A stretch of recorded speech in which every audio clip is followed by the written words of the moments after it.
This particular crisis, which we are still in the middle of, and we don't even quite understand where it will end, has had a dramatic effect on operations in our destinations, in businesses worldwide. It has a particular impact on coastal and island regions, which are extremely dependent on tourism. In my mind, these problems are sure to return. We don't really know exactly what the trajectory of our tourism recovery will be, but I am pretty sure that if we don't start to do things a little bit differently, I wouldn't expect any of these challenges to go away. Last year, the Travel Foundation put out a report with our partners at Cornell University and Eplerwood International called Destinations at Risk, The Invisible Burden of Tourism. And this report talks quite clearly, I think, about this particular issue of understanding holistically the full cost and the full impact of delivering on tourist demand. How do we address this?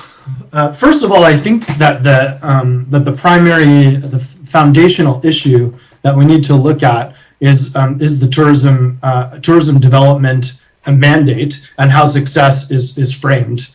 And rather than talking about just visitors, again, the growth in visitors, the number of visitors each year, I think that what we need to do is put communities first, meaning we need to put community needs at the center of tourism development, tourism planning, and the way that tourism is managed and promoted within our communities.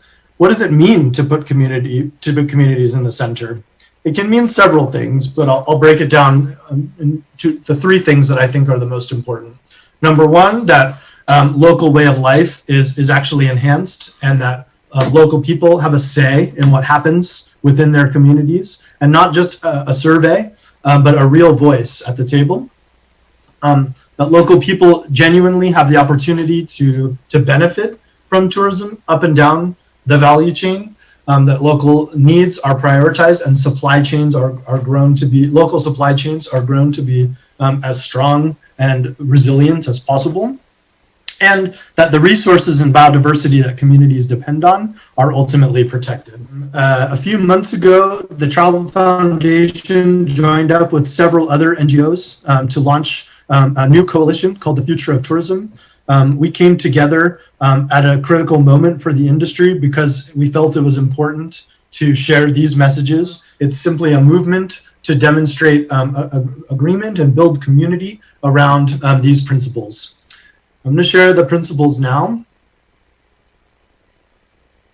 As I said, there are 13, and rather than read them all to you, I'm just going to reflect a little bit.